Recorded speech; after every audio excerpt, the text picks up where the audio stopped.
박수 올리겠습니다. 엘림 찬양단 감사와 또 격려의 박수 하겠습니다. 우리 착사하실 때까지 박수하겠습니다. 감사합니다. 할렐루야.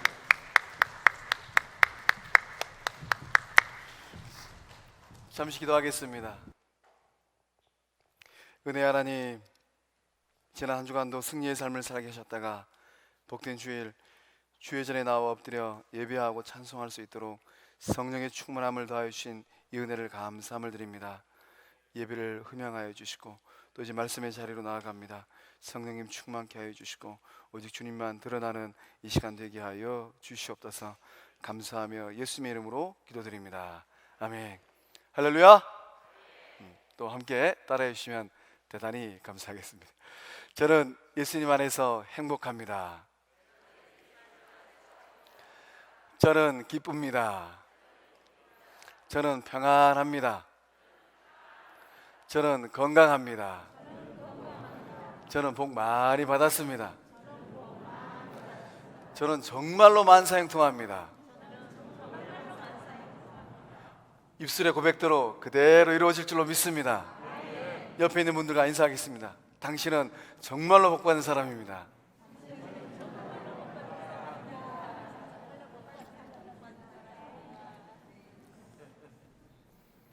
우리 교회가 만날 때마다 이런 축복의 말을 주고받는 그런 복된 교회, 행복한 교회 된 줄로 믿습니다. 저는 목회자로서의 이 목회길을 걸어가면서 참으로 많은 교회들을 보게 되었습니다. 목사의 주된 관심이 무엇이겠습니까? 돈을 많이 버는 것도 목사의 관심이 아니에요. 목회자들의 주된 관심은 예수님의 몸된 교회가 얼마나 건강한가, 얼마나 행복한가, 이게 목사들의 주된 관심사입니다. 그래서 저도 이 목회길을 걸어가면서 섬기는 교회도 열심히 섬겼지만은 지역 주변에 있는 교회들도 샅샅이 살펴보았습니다. 야, 저 교회는 어떤 점이 장점이길래 저렇게 행복하고 즐거울까?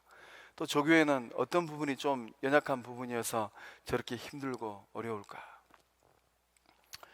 이 목회길을 쭉 가면서 많은 교회를 바라보면서 한 가지 깨달은 게 있습니다.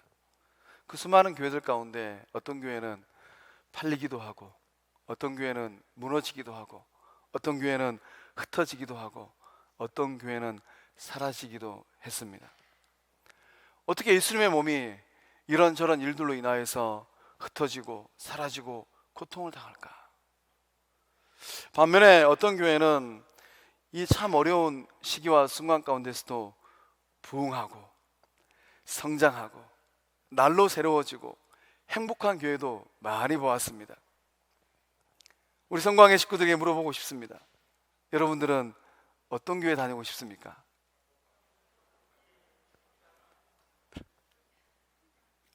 입술의 고백처럼 그런 교회 다 다닐 줄로 믿습니다. 우리 교회가 어떤 교회가 되었으면 좋겠습니까? 전자입니까? 후자입니까? 예수님 오시는 그날까지 새로워지고 성장하고 행복하고 성령 충만한 교회, 우리 교회 된 줄로 믿습니다. 그래서 저는 새벽마다 기도합니다. 저의 기도가 저의 기도로 끝나는 것이 아니라 우리 주일 식구들도 같은 마음으로 기도하게 될 줄로 믿습니다. 새벽마다 우리 교회가 부흥하고 성장하고 행복한 교회 될 수 있게 해달라고, 사랑이 차고 넘치는 교회 되게 해달라고 기도합니다. 우리가 한 마음으로 한 뜻이 되어서 우리 교회를 바라보고 이렇게 기도할 때 예수님 오시는 그날까지 우리 교회가 걸어가는 그 길이 참으로 복된 길이요, 행복하고 즐겁고 성령 충만하고 기쁨 충만한 우리 교회의 역사길 될 줄로 믿습니다. 어떻게 하면 이런 교회를 만들어갈 수 있겠습니까? 오늘 말씀의 제목이 신령한 집을 짓는 사람들입니다. 어떻게 하면 이렇게 건강하고 행복한 신령한 예수님의 몸을 지어낼 수 있겠습니까? 우리 4절과 5절의 말씀 함께 읽어보겠습니다. 시작.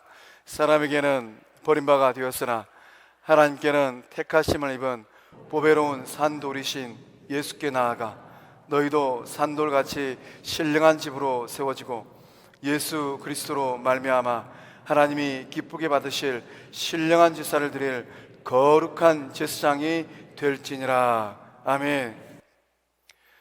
우리가 행복하고 복되고 사랑 많고 성령 충만한 교회를 짓기 위해서는 먼저 예수님 앞으로 나아가야 됩니다. 예수님 앞에 나아간다는 말의 의미가 참 깊습니다. 예수님 앞에 나아가는 것, 이것은 대체 어떤 의미겠습니까? 우리가 세상을 살아갈 때 이래저래 이런저런 모양으로 살아갈 수 있습니다. 그러나 예수님 앞에 나아간다는 것은 이 세상을 살아갈 때 예수님처럼 살아가라는 뜻입니다. 나의 삶이 예수님의 삶이 되는 것입니다. 인생길을 걸어갈 때 이런저런 기준이 참 많이 있습니다. 세상 기준으로 살지 않는 것입니다. 때로는 사람들의 평가도 사람들의 인정도 중요합니다. 그러나 사람들의 인정과 평가에 연연하지 않고 살아가는 것입니다. 오직 믿음을 지키며 살라는 것입니다. 그 기준점을 세상 기준이 아닌 하나님 기준으로 살아가라는 것입니다. 하나님께서 나를 어떻게 보실까? 하나님께서 우리 가정을 어떻게 보실까? 하나님께서 우리 교회를 어떻게 생각하실까? 철저하게 하나님께 관심과 초점을 두고 살아가는 것, 그것이 바로 예수님께 나아가는 것입니다. 세상 관심이 아닙니다. 오직 그 관심은 하나님께 두는 것입니다. 나의 생각과 나의 행동과 나의 삶의 모습이 하나님의 기쁨이 될까? 내가 지금 이렇게 말을 하고 이렇게 언행을 하는 것 하나님께서 기뻐하실까? 우리 주님의 기쁨이 될까? 이런 생각과 이런 마음으로 세상을 살아가는 것입니다. 그래서 저는 본문의 말씀을 묵상하다가 제 마음 가운데 흥얼거려지는 찬송이 있었습니다. 나 주님의 기쁨 되기 원하네. 그 가사를 보면 나 주님의 기쁨 되기 원하네. 내 마음을 새롭게 하소서. 새 부대가 되게 하여 주사 주님의 빛 비추게 하소서. 내가 원하는 한 가지 주님의 기쁨이 되는 것. 우리 함께 불러볼까요? 나 주님의 기쁨 되길 원하네. 내 마음을 새롭게 하소서. 새 부대가 되게 하여 주사 주님의 빛 비추게 하소서. 내가 원하는 한 가지 주님의 기쁨이 되는 것. 내가 원하는 한 가지 주님의 기쁨이 되는 것. 이 새로움의 역사가 충만하게 일어나게 될 줄로 믿습니다. 마음이 새로워져서, 삶이 새로워져서, 언행이 새로워져서 우리 예수님의 기쁨이요 하나님의 기쁨이요 성령님의 기쁨이 될 줄로 믿습니다. 예수님께 나아갈 때 어떠한 일들이 나가겠습니까? 예수님께 나아가는 사람치고 손해본 사람이 아무도 없습니다. 왜 그렇습니까? 예수님의 생명력이 이 시대를 살아가는 나의 생명력 되기 때문입니다. 오늘 예수님을 표현하는 아주 독특한 표현력이 있습니다. 산, 돌입니다. 베드로 사도가 예수님을 나타내는데 돌로 표현하고 있어요. 살아있는 돌, 리빙 스톤이라고 합니다. 예수님은 살아있는 돌인 줄로 믿습니다. 베드로 사도는 왜 예수님을 나타낼 때 살아있는 돌이라고 표현했을까요? 예수님의 몸된 주의 전을 바라볼 때 예수님께서 살아있는 돌, 리빙스톤, 코너스톤 됨으로 말미암아, 모퉁이 돌 됨으로 말미암아 그 주초 위에 하나님께서 기뻐하시는 예수님의 아름다운 전들이 세워지기 때문입니다. 예수님의 이 생명력이 우리 가운데 흘러올 줄로 믿습니다. 이 생명력이 나의 생명력 되어질 때 우리 또한 예수님처럼 살아있는 돌이 다 될 줄로 믿습니다. 예수님이 갖고 있는 그 생명력이 나의 삶으로, 우리의 가정으로, 우리의 공동체 안으로 들어올 때 어떠한 일이 일어나겠습니까? 우리 또한 자연스럽게 예수님처럼 살아있는 돌이 될 줄로 믿습니다. 이게 무슨 말이겠습니까? 나의 삶과 예수님의 삶이 한 몸이 된다는 것입니다. 예수님처럼 예수님이 갖고 있는 그 활력이 내 삶 가운데 흘러오게 된다는 것입니다. 예수님의 생기가 내 삶 가운데 흘러 들어올 때 나의 주저앉아 있던 이 삶들이 다 일어나게 된다는 것이에요. 리빙스톤을 생각할 때 떠오르는 분이 한 분 있었습니다. 데이비드 리빙스톤 선교사님입니다. 산돌 리빙스톤이에요. 리빙스톤 선교사님은 참 척박한탕 아프리카에 들어가셨습니다. 그래서 정글을 다니면서 예수님의 생명력으로 예수님의 활력을 가지고 아프리카를 누비고 다녔습니다.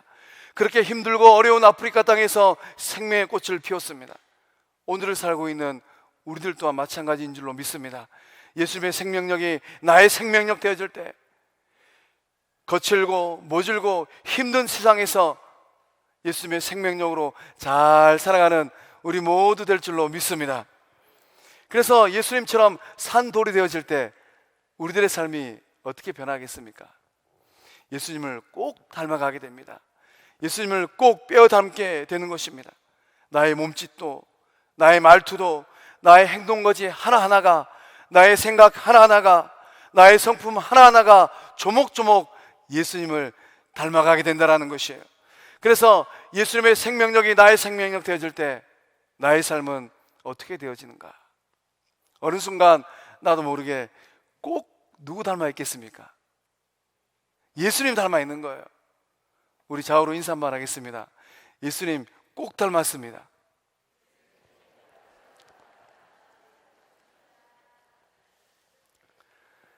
지금까지는 예수님 좀 덜 닮아도 괜찮습니다. 좀 못와도 괜찮아요. 입에 말이 좀 거칠어도 괜찮습니다. 그러나 오늘 말씀의 기록처럼 예수님의 생명력이 나의 생명력 되어서 우리 또한 산돌 되어질 때, 작은 살아있는 돌이 되어질 때 예수님 꼭 닮은 주의 친백성 다 될 줄로 믿습니다. 예수님께 나아가면 이 산돌로 끝나지 않습니다. 말씀을 보면 세움받는 삶이 된다라고 기록되어 있습니다. 오늘 말씀에 너희도 산돌같이 신령한 집으로 세워지고 라고 말씀하고 있습니다. 예수님 안에서 우리의 삶이 어떻게 되겠습니까? 예수님께서 우리의 삶을 어떻게 만들어 주시겠습니까? 세워주신다라고 말씀하고 있습니다.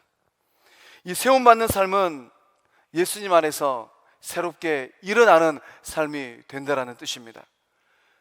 허물어지는 삶이 아니라 과거에 살아왔던 그 어떤 삶보다도 다른 새롭게 세워지는 복된 삶, 그 삶이 바로 예수님 안에서 우리가 누리는 삶이 될 줄로 믿습니다.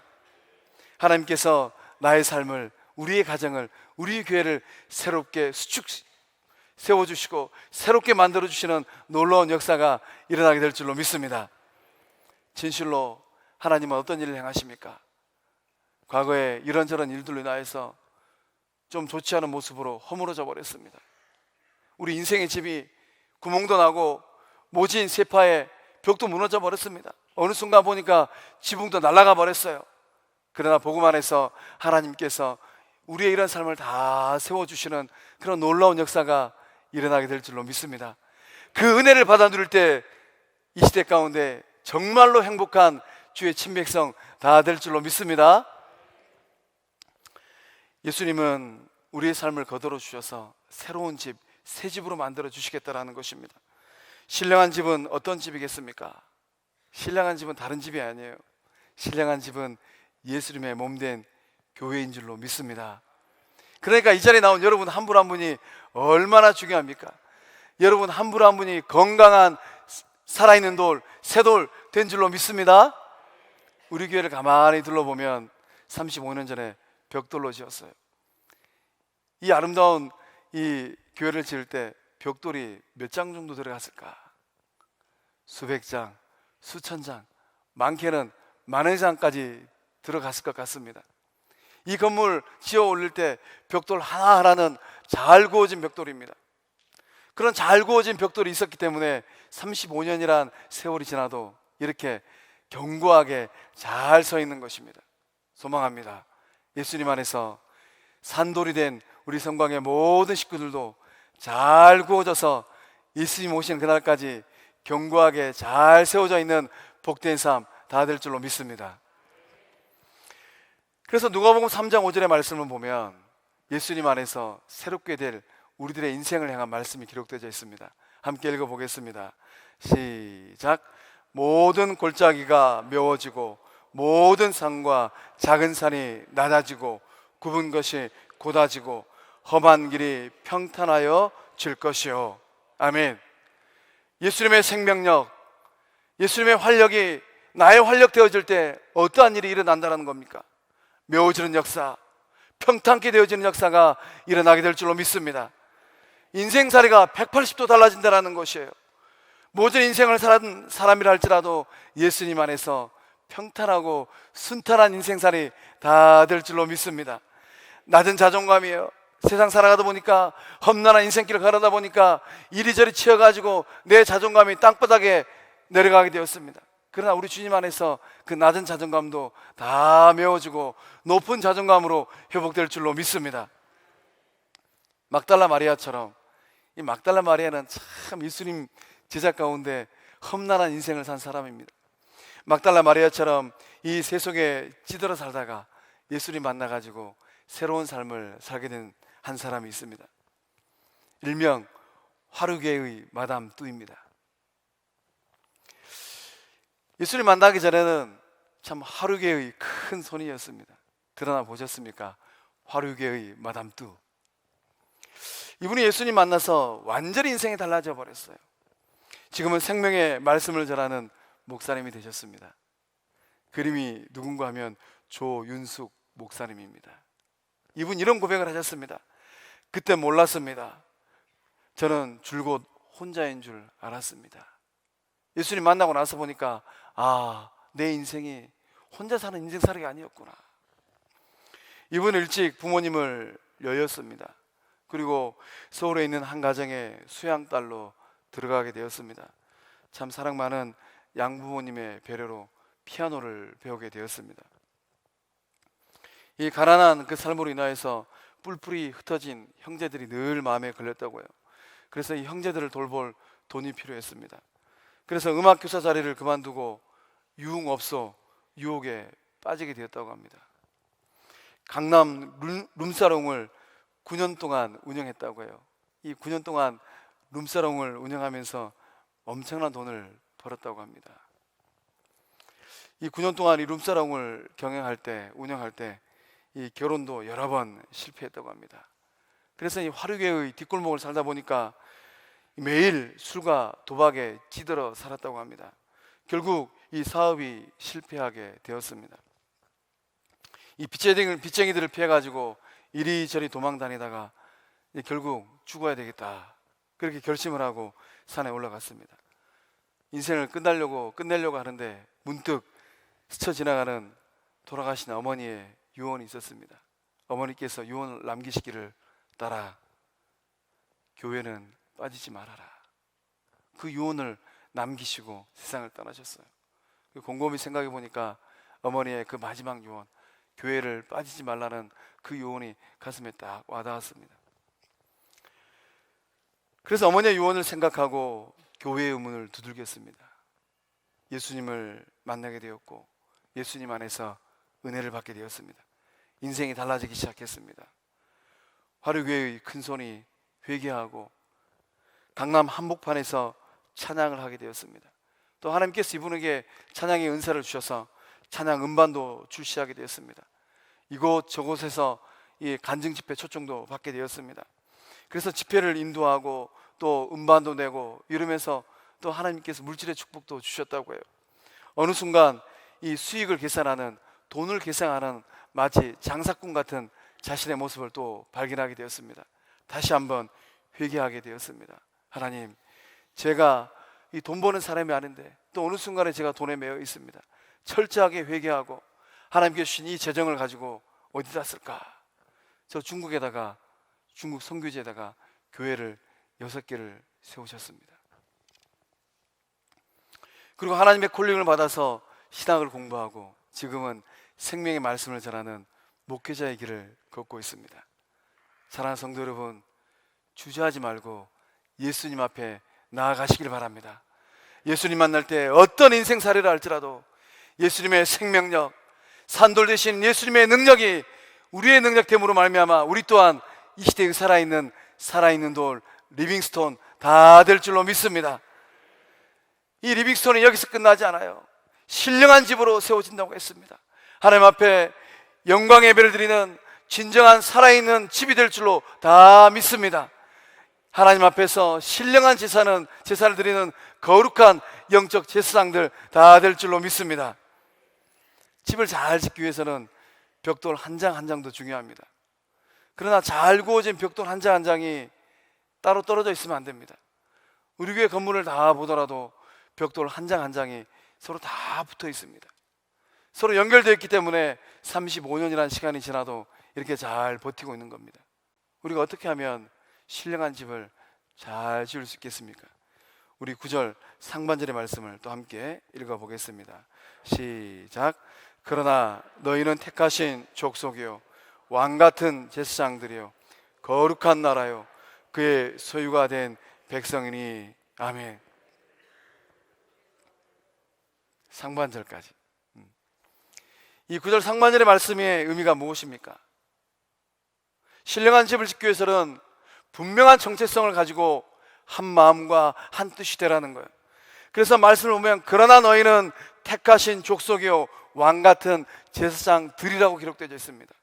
단수가 아니고 복수예요. 한 분 한 분 세움받은 주의 친백성들이 하나님께서 기뻐하시는 거룩한 교회를 이루는 한 마음이 되어지고 한 뜻이 되어진 하나님의 사람들 다 될 줄로 믿습니다. 그래서 벽돌이 서로 연결되어 있는 것처럼 서로를 인정하고 지지하는 주의 사람들 다 되라는 것이에요. 지금 어떻게 주의 몸된 전을 이루고 있습니까? 한 마음과 한 뜻이 되어서 서로 지지하고 격려하고 인정하고 있습니까? 한 4분만 아멘 하시고 나머지 분들은 그러면 다 따로 국밥입니까? 우리 성광의 모든 식구들이 한 마음 한 뜻 되어서 서로 밀어주고 인정하고 지지하는 그런 살아있는 벽돌들 다 된 줄로 믿습니다. 그래서 이 말씀을 보면 산돌이 되고 거룩한 집이 된 우리들의 정체성을 분명하게 알 수 있습니다. 나는 누구입니까? 말씀을 보면 택함 받은 사람이라고 해요. 이 말씀을 가만히 보면 성도들은 누구인가? 성도들은 하나님의 선택을 받은 사람이라는 것입니다. 우리가 하나님을 선택하지 않았어요. 하나님께서 우리를 친히 꼭 집어서 선택했다라는 것이에요. 그래서 선택받은 백성, 영어 성경에는 chosen people입니다. 대한민국이 어떻게 해서 이렇게 복음의 나라가 되었을까요? 대한민국 이전에는 어떤 나라가 있었습니까? 조선이라는 나라가 있었습니다. 선교사님들이 조선 땅에 와서 딱 들어보니까 조선, chosen people. 아, 이 민족은 하나님께서 선택한 나라구나, 이렇게 생각했다라는 겁니다. 하나님은 이 세상의 많은 사람들 가운데 우리를 꼭 집어서 불러주신 줄로 믿습니다. 구약 성경을 보면 하나님께서 많은 주의 사람들을 불렀습니다. 아브라함을 선택하셨고, 모세를 선택하셨고, 이사야를 선택하셨고, 예레미야를 선택하셨고, 아모스 선지자를 선택하셨고, 요나 선지자를 선택하셨어요. 예수님 어떻게 하셨습니까? 평생 어부로 살던 베드로를 선택하셨습니다. 평생 세리장으로 살았던 세리장 마태를 선택하셨어요. 또 평생 예수 믿는 사람들 박해하고 그 꽁무니 따라다녔던 사울을 불렀습니다. 사울을 선택해가지고 우리 예수님은 사울을 바울로 만들어 주셨어요. 또 우리 예수님 어떻게 하셨습니까? 밤모섬에 유배지에 있던 사도 요한을 꼭 집어 선택하셨습니다. 그래서 주옥 같은 요한 서신을 쓰게 하시고 요한 계시록을 쓰게 하셨습니다. 요한복음 15장 16절의 말씀을 함께 읽어보겠습니다. 시작. 너희가 나를 택한 것이 아니요 내가 너희를 택하여 세운 것이니라. 아멘. 우리가 하나님을 택한 것이 아니라, 우리가 예수님을 택한 것이 아니라 주님께서 우리를 꼭 집어서 택하여 주신 이 은혜가 우리 가운데 있는 줄로 믿습니다. 그래서 우리는 복음 안에서 우리 자신을 바라볼 때, 아, 하나님께서 택정한 은혜, 하나님께서 택정한 사람이 세상의 수많은 사람들 가운데 바로 나라는 존재구나, 이 자긍심을 가져야 돼요. 여기서 끝나는 것이 아닙니다. 하나님은 나만 택하지 않으셨어요. 하나님 복음 안에서 옆에 있는 집사님도 권사님도 장로님도 택하여 세워주신 줄로 믿습니다. 그렇게 인정할 수 있어야 돼요. 그렇게 인정하며 고백하며 나아갈 때 우리 가운데 놀라운 성령께서 보시는 사랑의 은총이 충만하게 될 줄로 믿습니다. 하나님은 택하여 주셔서 부족한 저도 목사로 세워주셨고, 우리 장로님들도 장로의 직분을 맡겨주셨고, 안수 집사님도 권사님도 다 세워주신 줄로 믿습니다. 이것을 인정할 때 우리 교회 공동체가 더욱더 역동적으로 한마음 된 공동체 될 줄로 믿습니다. 우리 교회 안에서도 마찬가지입니다. 우리 주님께서 뜻하신 바가 있어서 아무개를 주일학교 교사로 세워주셨습니다. 아무개는 성가대원으로 세워주셨습니다. 아무개는 전도대원으로 세워주셨습니다. 아무개는 식당에서 봉사하는 식당 봉사자로 세워주셨어요. 이것을 인정할 수 있어야 됩니다. 이것을 인정하지 못하고 직관계 잘하면 얼마나 잘한다고 저렇게 설치고 다닐까? 이렇게 하면 안 된다라는 거예요. 이런 질투와 비난과 시기의 소리가 아니라 하나님께서 택하여 주시고 세워주신 인정하고 지지하고 격려하는 소리가 우리의 입에 있는 줄로 믿습니다.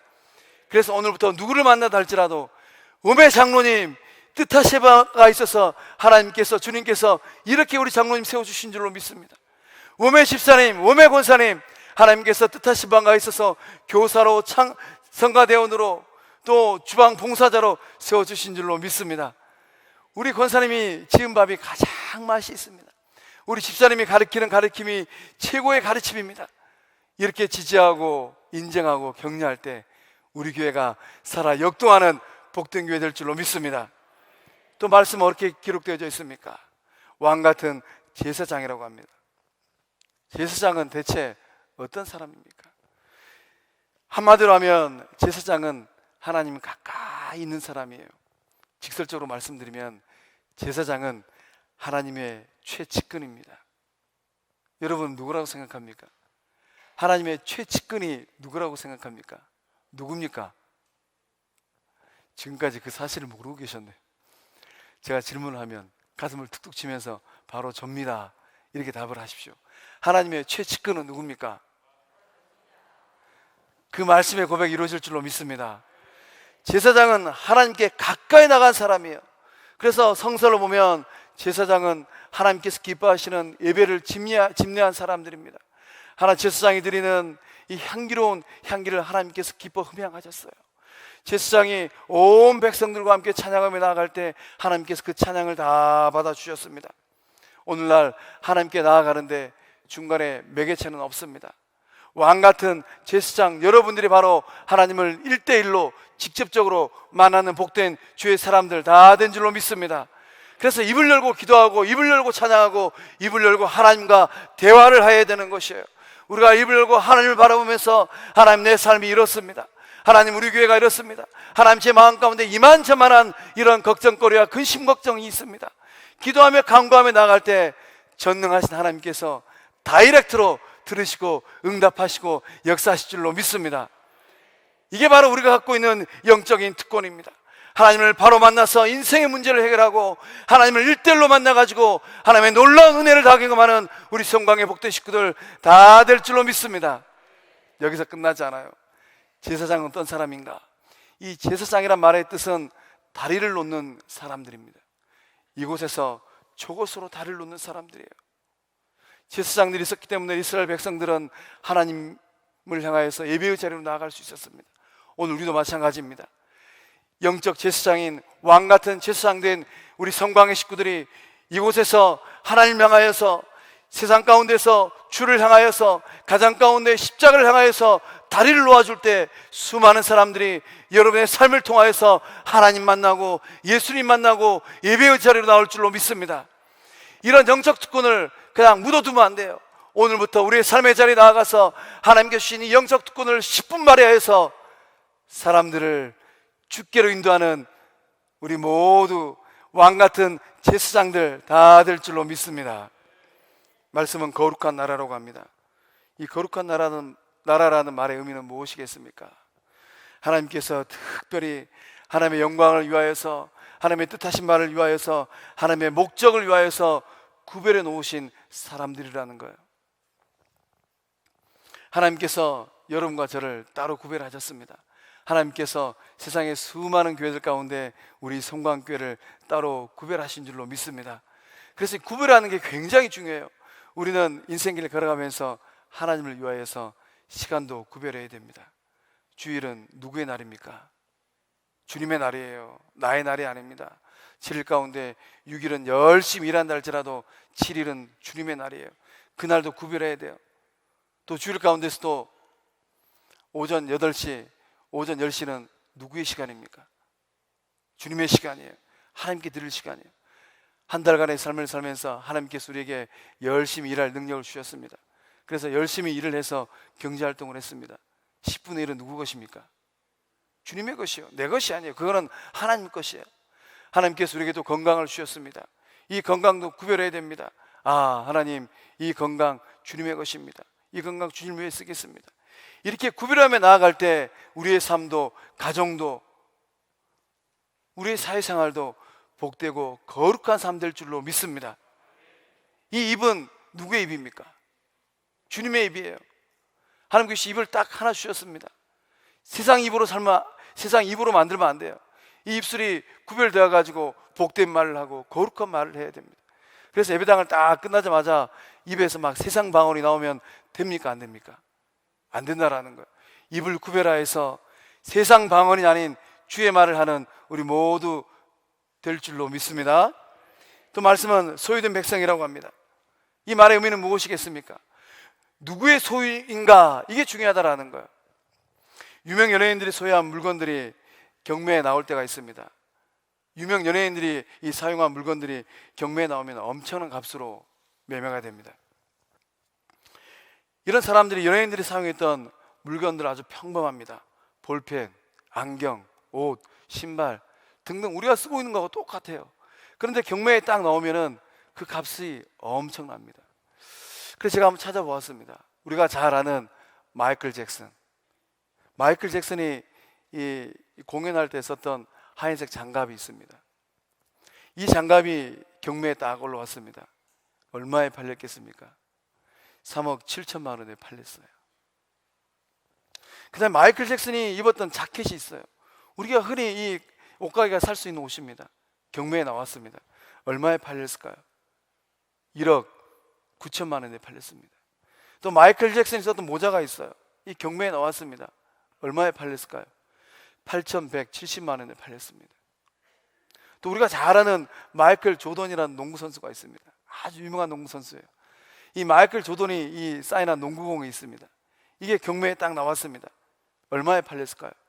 3억 1천만 원에 팔렸습니다. 3만 원 주면 살 수 있는 농구공이 3억 1천만 원에 팔렸어요. 이게 무슨 말입니까?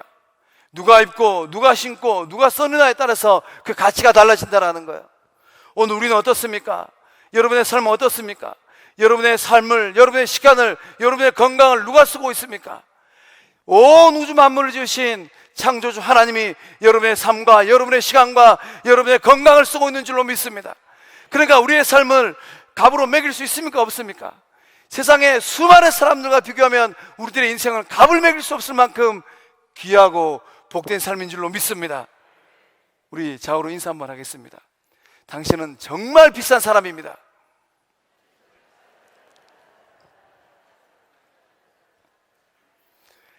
예수님 손에 붙들려서 쓰임받는 여러분과 저의 삶이 가장 비싼 삶인 줄로 믿습니다. 우리 9절 하반절 말씀 또 함께 읽어보겠습니다. 시작. 이는 너희를 어두운 데서 불러내어 그의 기이한 빛에 들어가게 하시니에 아름다운 덕을 선포하게 하려 하심이라. 아멘. 집을 지을 때는 다 목적이 있습니다. 주택으로 지을지, 아니면 상가로 지을지, 아니면 사무실로 지을지, 집을 지을 때마다 다 목적이 있어요. 우리를 향한 하나님의 목적이 있다는 것입니다. 여러분과 저를 향한 하나님의 분명한 목적이 있습니다. 교회를 향한 하나님의 또한 분명한 목적이 있습니다. 하나님께서 수많은 사람들 가운데 우리를 택정하여서 불러주셨습니다. 그 부름에 대한 목적이 있다는 거예요. 우리가 인생을 걸어가면서 숱한 고난의 세월을 보내게 되었습니다. 이 숱한 고난의 세월을 보낸 우리를 향한 하나님의 분명한 목적은 어디 있겠습니까? 우리 교회 공동체를 한번 곰곰이 생각해 보십시오. 우리 교회 공동체도 숱한 어려움의 시간을 보내고 오늘 이 순간까지 이르게 되었습니다. 이 순간까지 이르게 하신 우리를 향한 하나님의 목적은 무엇이라고 생각하십니까? 말씀을 보면 이는 너희를 어두운 데서 불러내어 그의 기이한 빛에 들어가게 하신 이에 무엇을 선포하게 하려 하심이라. 아름다운 덕을 선포하게 하려 하심이라 라고 기록되어 있습니다. 이 아름다운 덕은 무엇이겠습니까? 아름다운 덕은 복음입니다. 예수님을 전하는 거예요. 선포하는 것은 어떻게 하는 겁니까? 널리 알리는 겁니다. 나의 발걸음이 닿는 곳곳마다, 나의 손길이 미치는 곳마다 예수님께서 생명이시고 예수님께서 주인이라는 이 복음을 전하는 거예요. 그래서 복음을 전하는 사람, 이 복음을 전하는 사람이 누구이겠습니까? 아름다운 덕을 전하는 사람 누구일까요? 저는 덕자라고 기록해 놓았습니다. 우리 모두 덕자인 줄로 믿습니다. 제가 그래서 우리 교회를 딱 찾아보니까 덕자가 세 분 계시더라고요. 김덕자 권사님, 조덕자 A 권사님, 조덕자 B 집사님. 소망합니다. 아름다운 덕을 선포하는 이 시간 이후로 우리 모두는 주님께서 기뻐하시는 최덕자, 이덕자, 박덕자, 안덕자, 강덕자 다 된 줄로 믿습니다. 우리 성광교회 가운데 그런 덕자들이 차고 넘칠 줄로 믿습니다. 제가 질문을 하겠습니다. 제가 질문을 하면 답을 하셔야 돼요. 저는 꼭 질문을 하면 답을 가르쳐 줍니다. 그 답이 무엇이냐? 복음 전파입니다. 우리 교회가 존재하는 이유는 무엇이라고 생각합니까?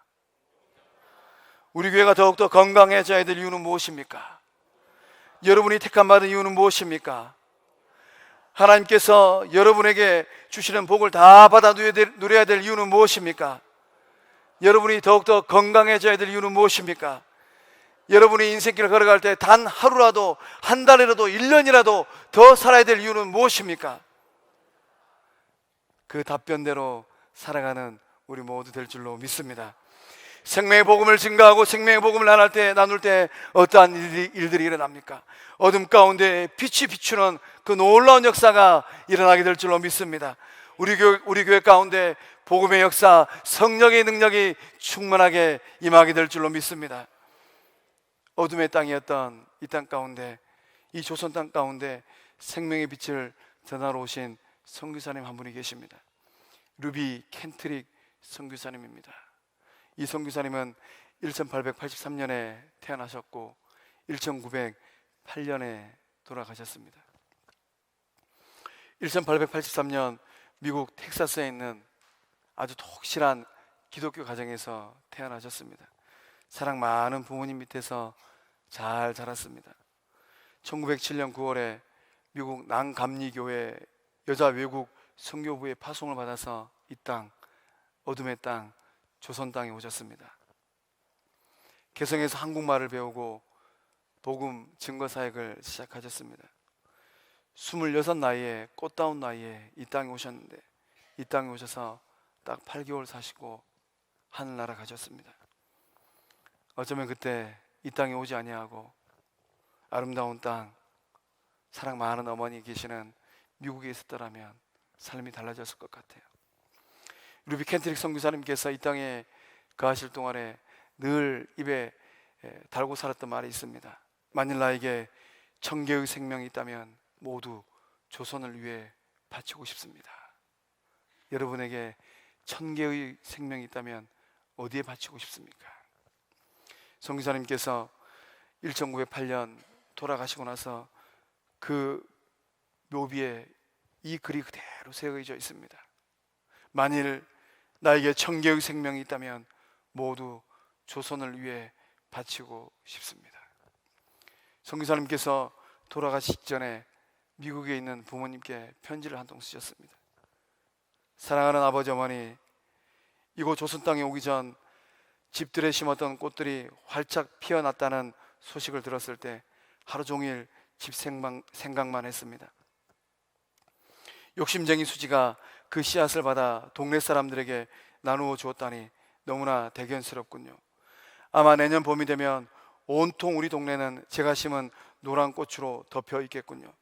아버지 어머니, 이곳 조선 땅은 참으로 아름다운 곳입니다. 모두들 하나님을 닮은 사람들 같습니다. 사람 마음과 복음에 대한 열정으로 보아 아마 몇십 년이 지나면 이곳은 예수님의 사랑이 넘치는 곳이 될 것 같습니다. 저는 복음을 듣기 위해 20km를 맨발로 걸어오는 어린 아이들을 보았을 때 그들 안에 있는 하나님의 사랑 때문에 오히려 위로를 받습니다. 그러나 한편에서는 탄압이 점점 심해지고 있습니다. 그저께는 예수님을 영접한 지 일주일도 안 되는 교인 서너 명이 끌려가서 순교했고, 토마스 선교사와 제임스 선교사도 순교했습니다. 선교본부에서도 철수하라는 지시가 있었지만 대부분의 선교사들은 그들이 전도한 조선인들과 아직도 숨어서 예배를 드리고 있습니다. 그들은 모두 순교를 할 작정인가 봅니다. 오늘 밤은 유난히도 고향으로 돌아가고 싶습니다. 외국인을 죽이고 기독교를 증오한다는 소문 때문에 부두에서 저를 끝까지 말리셨던 어머니의 얼굴이 자꾸 제 눈앞에 어립니다. 아버지, 어머니, 어쩌면 이 편지가 마지막일 수도 있습니다. 제가 이곳에 오기 전 뒤뜰에 심었던 한 알의 씨앗으로 이제 내년이면 온 동네가 꽃으로 가득하겠죠. 그리고 또 다른 씨앗을 만들어 내겠죠. 저는 이곳에서 작은 씨앗이 되기로 결심했습니다. 제가 씨앗이 되어 이 땅에 묻히게 되었을 때 아마 하나님의 시간이 되면 조선 땅에는 많은 꽃들이 피고 그들도 여러 나라에서 씨앗이 될 것입니다. 저는 이 땅에 저의 심장을 묻겠습니다. 이것이 바로 조선을 향하는 저의 열정이 아니라 조선을 향한 하나님의 사랑이란 것을 알게 되었습니다. 어머니, 아버지 사랑합니다. 사랑하는 성광의 식구 여러분, 여러분은 지금 어떤 집을 짓고 있습니까? 예수님 앞에 나아가 거룩한 산돌이 되어서 아름답고 건강하고 복된 교회를 이루어가는 생명들 되시길 주의 이름으로 축원합니다. 기도하겠습니다. 사랑의 하나님 아버지, 예수님 안에서 신령한 집을 짓게 하시니 참으로 감사드립니다. 영적으로 충만한 교회 되게 하여 주시옵소서. 예수 생명력으로 살게 하여 주시옵소서. 택함 받는 자녀들 되어지게 하여 주시고 왕같은 제사장들 되어지게 하여 주시고 거룩한 나라 되어지게 하여 주시고 하나님의 친소유 되게 하여 주시옵소서. 생명의 복음을 전하는 우리 모두 되게 하여 주시옵소서. 주님께서 우리를 더욱 복되게 하시고 부흥케 하시고 새롭게 하시고 행복한 교회 되게 하실 줄로 믿사옵고 생명 되시는 예수님의 이름으로 감사하며 축복하고 기도하옵나이다. 아멘.